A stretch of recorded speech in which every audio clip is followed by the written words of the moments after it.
Good morning all of you. RBS degree college Meja खास के online platform पे सभी छात्रों को हम हार्दिक स्वागत करते हैं। छात्रों, आज जो है बीएससी एजी 6 सेमेस्टर के अंतर्गत जो आपका सब्जेक्ट है manures fertilizers and soil fertility management के अंतर्गत जो आपका टॉपिक है जो है वो है chemistry of soil, sulphur and micronutrients. मतलब इसका अर्थ ये हुआ छात्रों जो है कि मृदा सल्फर और सूक्ष्म पोषक तत्वों का जो रसायन है वो हमारे मिट्टी को कितना स्वस्थ रखता है और हमारे पौधों को कितना जो है उपयोगी है और वो हमारे पौधों को जो है किस तरीके जो है उपयोग करते हैं, जिससे हमारा पौधा जो है अच्छे तरीके से जो है विकास करता है और अपनी संरचना बनाता है, फल फूल अच्छे लगते हैं और उत्पादन भी ठीक ठाक होता है। जहाँ पे सल्फर और माइक्रोन्यूट्रिएंट का अगर उपयोग नहीं होता है वहाँ पे आपका पौधा जो है कुछ न कुछ बीमारियों से ग्रसित होके नष्ट हो जाता है और जिससे किसानों को जो है काफ़ी जो है नुकसान उठाना पड़ता है। यहाँ पे जो टॉपिक जो है हम लेकर आए हैं छात्रों जो है वो सल्फर से रिलेटेड है, जो कि आपके मुख्य पोषक तत्व के अंतर्गत जो है सूक्ष्म न्यूट्रिएंट्स होते हैं, सूक्ष्म पोषक तत्व होते हैं, उसके तहत जो है ये रखा जाता है। और सल्फर के कमी से जो है हमारे पौधों में क्या प्रभाव दिखता है वो उसके विषय में जो है हम आपको जो है अध्ययन कराने चल रहे हैं छात्रों। ठीक है, आइए स्क्रीन पर चलते हैं। सल्फर जिसे हम प्रतीक अगर देते हैं वो भी एस, मतलब कहने का अर्थ ये है कि इसका जो प्रतीक होता है वो यस होता है। सल्फर उसे कहा जाता है। अगर छात्रों अगर आप कहीं भी अगर फर्टिलाइज़र की बात की जाए या उर्वरक की बात की जाए तो वहाँ पे अगर आपको ये नहीं पता है कि वहाँ पे सल्फर है और क्या है तो वहाँ पे आप साकेंतिक रूप से जहाँ पे यस लिखा होगा वहाँ पे सल्फर का उपयोग होता है छात्रों। ठीक है, उसके बाद सल्फर एक आवश्यक पादप पोषक तत्व है। यह अमीनो एसिड के उत्पादन के लिए आवश्यक है जो पौधों के विकास के लिए महत्वपूर्ण प्रोटीन बनाते हैं। गीले वर्षों में रेतीली मिट्टी पर चारागाहों में सल्फर की कमी से उपज में काफ़ी कमी आ जाती है।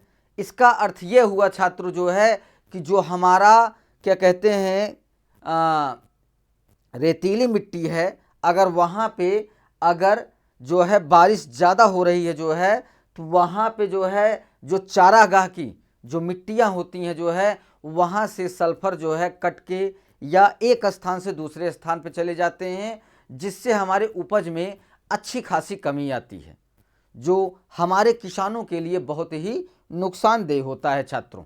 ठीक है, फिर उसके बाद मिट्टी में सल्फर की क्या भूमिका होती है वो हम आपको छात्रों बता रहे हैं कि लगभग सभी मिट्टी में अलग अलग मात्रा में सल्फर मौजूद पाए जाते हैं। चिकनी मिट्टी और बजरी वाली मिट्टी में आमतौर पर अधिक सल्फर मौजूद होता है जो आंशिक रूप से मूल चट्टान की संरचना के कारण जो है होता है।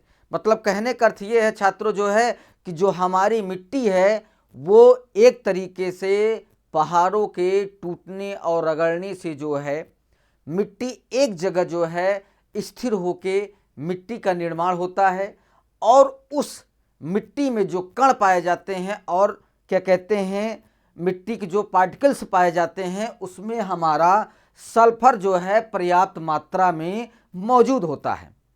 फिर उसके बाद कार्बनिक सल्फर जो पौधों उपलब्ध सल्फेट सल्फर में खनिज होता है, उच्च मिट्टी और बजरी सामग्री वाली मिट्टी में अधिक जो है प्रचलित होता है, जहां पे हमारा सल्फर की मात्रा सबसे ज़्यादा पाई जाती है। ठीक है, फिर उसके बाद पौधों के अवशेषों में बचा हुआ सल्फर आसानी से मिट्टी में पुनर्चक्रित हो जाता है। मतलब रिसाइकलिंग एक चक्र रूप में वो चलता रहता है और वहाँ पे जो पौधा अपना सल्फर जो है अवशोषित नहीं कर पाता है और शेष जो सल्फर बचता है वो सल्फर हमारा अगली फसल के लिए जो है उपयोग के लिए जो है वहां स्थिर रहता है। जैसे ही आप अगली फसल लेते हैं वो सल्फर जो है वो पौधा अच्छे तरीके से पानी के द्वारा अवशोषित करके जो है अपने उपयोग में ला लेता है। ठीक है, फिर उसके बाद सल्फर की कमी। सल्फर की कमी आपको कैसे पता चलेगा? अनाज में सल्फर की कमी के लक्षण अक्सर हल्के हरे पीले पत्तों के साथ नाइट्रोजन की कमी के समान होंगे। मतलब कहने का अर्थ ये है छात्रों जो है कि अगर सल्फर अगर वहाँ पे मिट्टी में कम है तो ये आप मान लीजिए जो है कि पौधों के जो पत्तियाँ हैं वो पीली पड़ना शुरू हो जाएंगी, तो जिससे आपको ये पता चलेगा जो है कि यहाँ पे हमारे पौधे में सल्फर की कमी हो रही है। ठीक है, फिर उसके बाद कमी के कारण जानने के लिए पौधों का बारीकी से निरीक्षण करना चाहिए कि हमारे पौधों में कौन सा भाग जो है पीला पड़ रहा है, कौन सा भाग रेड पड़ रहा है। तो इससे आपको पता चलेगा जो है कि हमारे पौधों में किस तत्व की कमी हो रही है।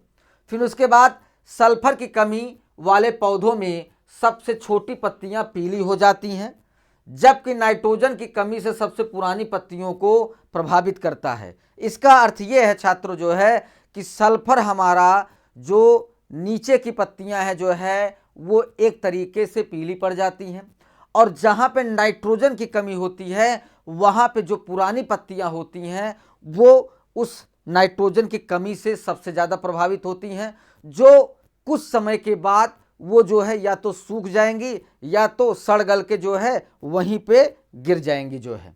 ठीक है, फिर उसके बाद तपतिया घास के पौधे, जहाँ पे तपतिया घास के पौधे पाए जाते हैं वहाँ पे सल्फर की मात्रा पर्याप्त रूप से पाई जाती है छात्रों। ठीक है, ये तपतिया घास पौधों में इसी तरह के लक्षण मौजूद होते हैं जिसमें पीली पत्ती वाले मौजूद होते हैं। जो पत्तियां पीली पड़ जाती हैं तो वो तपतिया घास का जो है एक प्रतीक है जो आपके सल्फर के कमी को प्रदर्शित करेगा। कैनोला पौधे, कैनोला पौधे, इन पौधों को सल्फर की अत्यधिक आवश्यकता होती है। कमी होने पर पत्तियां मुड़ जाएंगी, पीली हो जाएंगी और सिराओं पे लाल बैगनी रंग जो है दिखाई देगा। मतलब कहने का अर्थ ये है कि कैनोला एक ऐसा पौधा है जिसमें जो है सल्फर की अत्यधिक जो है ज़रूरत पड़ती है। अगर वहाँ पे सल्फर की कमी रहे जो है तो वहाँ पे जो हमारा पौधा है उसकी पत्तियाँ मुड़ जाएंगी और पीली हो जाएंगी, जो सिराएं हैं लाल बैगनी रंग वो जो है दिखाई आपको देना शुरू हो जाएगा। फिर उसके बाद जो है आपकी उपज में भी कमी आएगी, उत्पादन में भी कमी, जो उस पौधे की स्ट्रक्चर या संरचना रहेगा वो भी एक तरीके से बिगड़ा हुआ रहेगा। तो इस वजह से कैनोला पौधों में जो है सल्फर की अत्यधिक आवश्यकता पड़ती है। उसके बाद सल्फर की कमी को रोकना, इसका अर्थ ये हुआ कि MAP-SZC और DAP-SZC जैसे आधुनिक उच्च विश्लेषण उर्वरक अनाज की फसलों को पर्याप्त मात्रा में सल्फर की आपूर्ति कर सकते हैं। आपके इसका अर्थ होता है छात्रों कि इन स्थितियों में मतलब MAP-SZC और DAP-SZC इन स्थितियों को संभालता है जिन्हें अन्य उर्वरक जो है पूरा पौधों को नहीं कर पाते हैं। वहां पे आपको इस तरीके की जो है उर्वरक आपको प्रयोग करने होंगे, तभी आपकी उपज अच्छी होगी। और MAP से अधिक सल्फर के साथ साथ प्रत्येक कण में जस्ता, तांबा और मैग्नीज मिश्रित होने के कारण MAP-SZC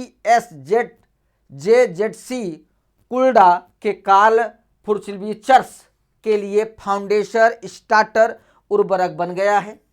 इसके द्वारा अगर जो आप उर्वरक छात्र जो है प्रयोग कर रहे हैं, अगर वो उर्वरक हमारा जो है उस न्यूट्रिएंट को अगर पूरा नहीं कर पा रहा है, पोषक तत्व को जो है, तो वहाँ पे आपको इस तरीके के उर्वरक का उपयोग आप अपने फसल में करेंगे, तभी आपका फसल जो है एक तरीके से अच्छे तरीके से जो है विकास करेगा। ठीक है, फिर उसके बाद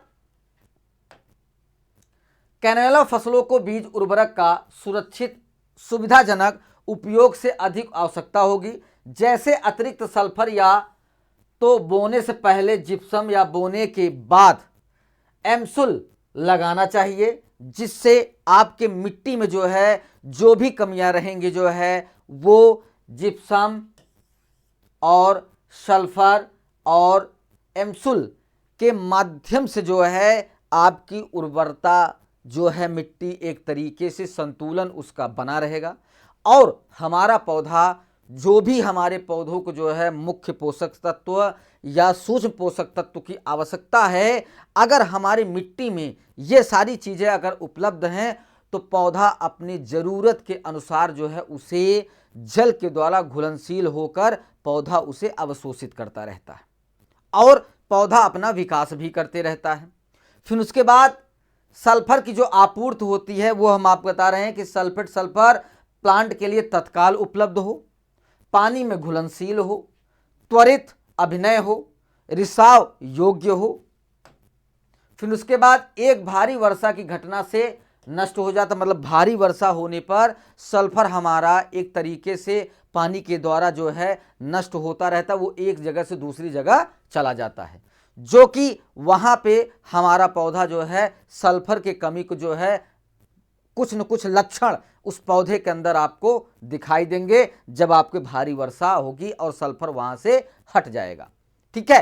फिर उसके बाद अन्य पोषक तत्वों की भांति सूक्ष्म पोषक तत्व फसल एवं उससे प्राप्त होने वाले उपज पर भी जो है प्रभाव डालते रहते हैं, क्योंकि अगर वहां पे हमारे पूरे पोषक तत्व अगर छात्रों उपलब्ध नहीं है तो ये आप मान लीजिए जो है कि वहां पे कुछ न कुछ लक्षण या कुछ न कुछ पौधों में कमी आपको देखने को मिलेंगी। अगर आप स्पष्ट रूप से उसे अगर आप पौधों के जो है एनालिसिस कर रहे हैं तो ये आप मान लीजिए जो है कुछ पौधे में जो है कुछ न कुछ कमियां वहां आपको दिखेंगी, तो उस कमी को किसी न किसी माध्यम से किसान भाई उसे दूर करते हैं जिससे उन्हें उनकी फसल की अच्छी उपज मिल सके। ठीक है। फिर उसके बाद सूक्ष्म पोषक तत्वों की आवश्यकता फसल को बहुत कम मात्रा में होती है, परंतु इसका अर्थ यह नहीं है कि इसकी आवश्यकता पौधों को नहीं है, सूक्ष्म पोषक तत्वों की भी जो है आवश्यकता पड़ती है। ठीक है। फिर उसके बाद सूक्ष्म पोषक तत्वों की कमी होने पर फसल की उपज उत्पादन उसकी गुणवत्ता पर प्रतिकूल प्रभाव पड़ता रहता है। फिर इसके अतिरिक्त इनकी कमी होने पर भरपूर मात्रा में नाइट्रोजन, फास्फोरस, पोटास उर्वरकों का प्रयोग करने पर भी अच्छी उपज प्राप्त नहीं की जा सकती है। मतलब इसका अर्थ यह है कि अगर आप NPK, नाइट्रोजन, फास्फोरस, पोटास अगर आपकी सही संतुलित मात्रा में आपको पौधों को अगर मिल रहा है छात्र जो है, तो वहाँ पे बिना सूक्ष्म पोषक तत्व के जो है पूरी संतुलन जो है आपको पौधों को नहीं बना पाएंगे। वहाँ पे दोनों तत्वों का जो है होना बहुत ही जरूरी है, तभी पौधा अच्छे तरीके से जो है विकास करेगा। फिर उसके बाद मृदा परीक्षण के आधार पर देश की मृदाओं में सूक्ष्म पोषक तत्व की जो कमी का प्रतिशत पाया गया है वो इस प्रकार से है। जस्ता में जो है 46% कमी पाया गया है, बोरान में 33% कमी पाया गया है, लोहा में 12%, मैग्नीज में 4%, कापर में 3% एवं मॉलिब्डेनम में भी जो है कमियां पाई गई हैं। जो मृदा परीक्षण के द्वारा जो है हमें पता चला है कि हमारी मिट्टी में इतने पोषक तत्व की कमी पाई जा रही है और इतने प्रतिशत जो है। फिर उसके बाद इनकी कमी विशेषताएं अम्लीय मृदाओं में होने वाली दलहनी फसलों में अक्सर आपको दिखाई देंगी छात्रों जो है, जो आपको ये दिखेगा कि वहां पे कौन से सूक्ष्म पोषक तत्व की उस पौधों में कमी हो रही है, तभी आपको पता चलेगा। फिर उसके बाद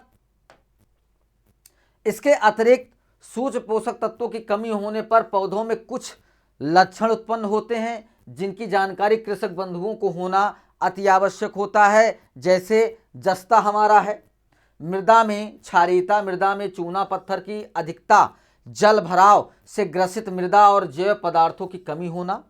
दूसरा लोहा आपका आया, मृदा क्षारीयता, चूना पत्थर के उपस्थित होने और मृदा में जैव पदार्थों की कमी होना, जो हमारे एक तरीके से पौधों में इन सब तत्वों की कमी होने पर लक्षण दिखाई देते हैं। फिर कापर आपका होता है, मृदा में क्षारीयता और मृदा में जैव पदार्थों की कमी होना। फिर मैग्नीज आपका है, मृदा में चूना पत्थर की भरपूर मात्रा में, बलुई मृदा में निछालन होना और जैविक मृदा में जीवाश्म कम होना, ये भी एक तरीके से हमारे पौधों में जो है सूक्ष्म पोषक तत्वों की कमी हो रही है। क्योंकि छात्रों, अगर हम कंटिन्यू लगातार अगर फसल चक्र को नहीं अपनाते हैं तो ये आप मान लीजिए जो है कि अगर आप गेहूं धान की अगर आप फसल ले रहे हैं तो वहाँ पे जो आपकी मिट्टी का स्ट्रक्चर है वो धीरे धीरे जो है बिगड़ता जाएगा। क्योंकि अगर आप मिट्टी में गोबर की खाद, नीम की खली, मुर्गी का बीट और क्या कहते हैं जिप्सम, पाइराइट और ढैंचे का अगर आप सदुपयोग नहीं कर रहे हैं तो वहाँ पे इन तत्वों की कमी आपकी लगातार होती जाएंगी और आगे चलकर जो है ये मिट्टी आपकी जो है एक तरीके से ऊसर होती या क्षारी होती चली जाएगी, जो बाद में उस मिट्टी में आप कोई भी फसल आप उगा नहीं सकते हैं। तो इसी वजह से मिट्टी का मृदा परीक्षण होना अति आवश्यक होता है, जो आपको पता चलेगा कि हमारे मिट्टी में क्या क्या चीज़ें जो है कमियां पाई जा रही हैं और हमें किस तरीके इन्हें पूरा करना है। ठीक है। उसके बाद बोरान आपका आता है। मृदा में अम्लीयता, मृदा में चूना पत्थर की अधिक मात्रा, बलुई मृदा में निछालन होना तथा जैविक पदार्थों का कम होना भी जो है एक तरीके से देखा जाए जो है बोरान की कमी को आपको दर्शाया जाएगा। फिर आता है मॉलिब्डेनम, मृदा में अम्लीयता, निछालिता बलुई मृदा तथा निम्न जैविक वाली मृदा जो है मुख्य पोषक तत्वों या सूक्ष्म पोषक तत्वों की कमी के लक्षण के उपचार जो है, मतलब इतने जो हमारे सूक्ष्म पोषक तत्व हैं छात्रों जो है तो मिट्टी में इस तरीके की कमियां जो है पाई जा रही हैं। और किसानों को इन सब चीज़ों में जो है जो तरीका किसान अपना रहे हैं वो एक तरीके से धुआंधार फर्टिलाइजर उपयोग कर रहे हैं, जिसके द्वारा जो है आपकी मिट्टी धीरे धीरे जो है उसली होती चली जा रही है। तो इन सब चीज़ों से बचने के लिए किसानों को मृदा परीक्षण कराना अति ही आवश्यक है। ठीक है। फिर उसके बाद जस्ता आपका आता है कि जस्ते की कमी के जो लक्षण आपको दिखाई देते हैं धान में, धान की नर्सरी में जस्ते की कमी के लक्षण पौधों की पत्तियों पर छोटे छोटे कत्थई रंग के धब्बों के रूप में दिखाई देते हैं, जिससे हमारा धान का नर्सरी भी प्रभावित होता है। फिर उसके बाद गेहूं जस्ता की कमी होने पर पौधों की पत्तियों पर पीली धारियां बनती हैं। फिर चना में बुआई के 3 से 4 सप्ताह के पश्चात पत्तियों का रंग लाल भूरा दिखाई देता है, जहां पे जस्ते की कमी आपको दिखाई देगी छात्रों। फिर उसके बाद टमाटर आपका पत्तियों का आकार छोटा होता है और सिरा के बीच का भाग हल्का या पीला होता जाता है। फिर इसका उपचार, मतलब कैसे उपचार होगा जब ये कमी आएंगी, टमाटर, धान, गेहूं जो भी चीज़ें हैं फसलें आप ले रहे हैं, तो जस्ते की कमी को दूर करने के लिए जिंक सल्फेट 21% जस्ता 25 किलोग्राम, बलुई मिट्टी में 50 किलोग्राम चिकनी मिट्टी के लिए प्रति हेक्टेयर उपयोग करना चाहिए, जिससे जो है जस्ते की कमी जो है दूर किया जा सके। फिर उसके बाद नेक्स्ट आता है लोहा आपका। लोहे की कमी के जो लक्षण दिखाई देते हैं वो हम आपको बतला रहे हैं। धान की नर्सरी में लोहे की कमी के लक्षण ऊपरी पत्तियों के पीला पड़ने या सफ़ेद होने के पर प्रकट होता है। उर्वरक के छिड़काव से यह पीलापन दूर नहीं होता है। सोयाबीन में लोहे की कमी से नई पत्तियों में सिराओं में बीच का हिस्सा पीला पड़ता है, जबकि सिराओं के किनारे का भाग हरा बन जाता है और अधिक कमी होने पर नई पत्तियां सफ़ेद पड़ने लगती हैं, जो कि लोहे की कमी के द्वारा जो है ये सिम्टम या लक्षण आपको दिखाई देंगे छात्रों जो है। फिर उसके बाद सेब में भी जो है लोहे की कमी, पौधों की नई पत्तियों में नसों के बीच का भाग पीला पड़ना और नसों का हरा बना रहना। फिर गन्ना आपका, गन्ने की पेड़ी में लोहे की कमी के लक्षण प्रायः आते हैं, जिससे नई पत्तियों का रंग सफ़ेद या पीलापन होता है। इसका उपचार हम आपको बता रहे हैं कि लोहे की कमी के लक्षण धान के नर्सरी, सोयाबीन का फसल और गन्ने की पेड़ी में आ सकते हैं। इसके उपचार के लिए 10 ग्राम फेरस सल्फेट प्रति लीटर सम्मिश्रण छिड़काव जो है करना चाहिए, जिससे इन फसलों में जो है एक तरीके से लोहे की कमी को दूर किया जा सके। फिर उसके बाद तांबा आपका आता है। तांबे की कमी के जो लक्षण हैं, धान की फसल में नई पत्तियों का कुम्हलाना, मतलब कुम्हलाने का मतलब मुरझा जाना, और गेहूं के पौधों में नई पत्तियों का कुम्हलाना कर और स्प्रिंग जैसा मुड़ जाना, बालियों में दाना न बनना, ये भी जो है एक तरीके से तांबा की कमी की वजह से हमारे गेहूं में पत्तियों में ये कमियां आती हैं छात्रों। फिर उसके बाद फलदार वृक्षों में पेड़ों के तनों की छाल फटना, गोंद का जमा होना, नींबू वर्गीय फसलों में मध्य गोंदा जमा होना तथा पेड़ों की नई शाखाओं में टूटना, ये सारी चीज़ें जो है आपको जो है एक तरीके से मैग्नीशियम की कमी की वजह से आपको दिखेंगी छात्रों। अमरूद में फलों पर भी भूरे कत्थई धब्बे पड़ना, जो कि आपके मैग्नीशियम की कमी की वजह से पड़ेगा। फिर सेब में नई पत्तियों के शीर्ष का मृत होना, पत्तियों के किनारे जलना और ऊपर की ओर मुड़ना, ये जो है मैग्नीशियम की कमी की वजह से जो है ये आपको प्रतीक होगा। फिर उसके बाद इसका उपचार, तांबे की कमी को दूर करने हेतु तो मृदा परीक्षण के आधार पर 4 से 5 किलोग्राम कॉपर सल्फेट 25% प्रति हेक्टेयर उपयोग किया जा सकता है। फिर उसके बाद खड़ी फसल में कॉपर की कमी का निदान 2.5 ग्राम कॉपर सल्फेट और 1.25 ग्राम चूना प्रति लीटर मिश्रण का छिड़काव करके भी दूर किया जा सकता है। अगर वहाँ पे तांबे की कमी अगर आपको पाई जा रही है छात्रों जो है, तो वहाँ पे इस तरीके से आप उपचार करके तांबे की कमी को जो है एक तरीके से संतुलन आप बना सकते हैं। अगर आपका संतुलन इन तत्वों की कमी जो है दूर हो जाती है, तो वहाँ पे आपकी फसल अच्छे तरीके से उपज देगी और किसान भाइयों को अच्छा लाभ होगा। ठीक है छात्रों, यहाँ पे ये टॉपिक आपका समाप्त होता है। अगली टॉपिक के साथ उपस्थित होंगे। सभी छात्रों को धन्यवाद।